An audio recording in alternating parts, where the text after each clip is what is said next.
ভিতরের নামাজ রাসূল সাল্লাল্লাহু আলাইহি ওয়াসাল্লাম 3 ভাবে পড়তেন। ভালো করে শুনি। ভিতরের নামাজ, ভিতর মানে হলো বেজোড়, ভিতর মানে বেজোড়। হাদিসটা হলো ইন্নাল্লাহা বিতরুন ইউহিব্বুল বিতরা, আল্লাহ বেজোড়, বেজোড়কে আল্লাহ ভালোবাসেন।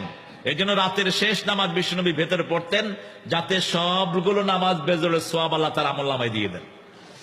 1 রাকাত পড়তেন, 3 রাকাত পড়তেন, 7 রাকাত, 9 রাকাতও পড়েছেন কখনো কখনো। তো 1 রাকাত যখন রাসূল সাল্লাল্লাহু আলাইহি ওয়াসাল্লাম পড়তেন, তখন ভিতরের নামাজে নরমালি 3টা সূরা পড়তেন, সাব্বিহিসমা রাব্বিকাল আ'লা, কুল ইয়া আইয়ুহাল কাফিরুন, কুল হুয়াল্লাহু আহাদ। কিন্তু কেউ যদি এটা ছাড়াও পড়ে, নিষেধ নাই, তার সালাত হয়ে যাবে। রাসূল সাল্লাল্লাহু আলাইহি ওয়াসাল্লাম যখন খুব ক্লান্ত থাকতেন অথবা ট্রাভেলিং এ হয়তো 1 রাকাত পড়েছেন, কিন্তু 3 রাকাতের হাদিসটাই বেশি মশহুর, যেটা 3 রাকাত আমরা যেভাবে পড়ি। রাসূল সাল্লাল্লাহু আলাইহি ওয়াসাল্লাম পড়তেন 2 ভাবে।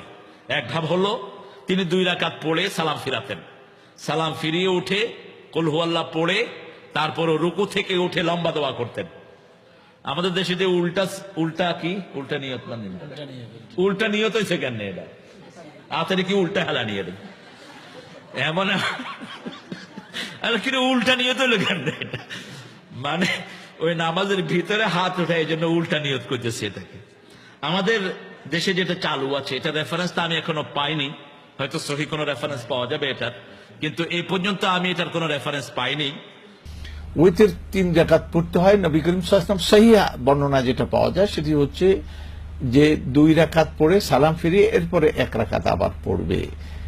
তিনি বলছেন যে তোমরা মাগরিবের মতো করে এই উইথের নামাজ পড়ো না, কারণ মাগরিবের প্রথম 2 রাকাত পরে বসতে হয়, এরপরে আমরা যেভাবে হানাফিরা পড়ি, আমি নিজেও হানাফি, সেটা পড়ে আমি এরকম পড়তাম। কিন্তু এখন সহি হাদিস আবু হানিফা বলছেন যে সহাল হাদিস ফাহুয়া মাযহাবি রাহমাতুল্লাহ আলাইহি। তিনি বলছেন যে যখন কোন সহি হাদিস পাওয়া যায় আমার কথার মোকাবিলাতে, সেটি আমার মাযহাব। তা আমি দলিল দিক থেকে এবং ইয়ের দিক থেকে এটাই আমি সবচেয়ে মজবুত মনে করি, সেই জন্য আমি নিজেও এটার উপর আমল করি।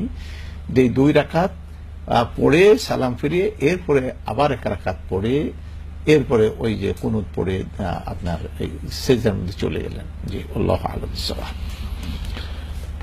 হাত উঠাতে হবে কিনা জানতে চেয়েছি। হ্যাঁ, হাত তো উঠাবেন।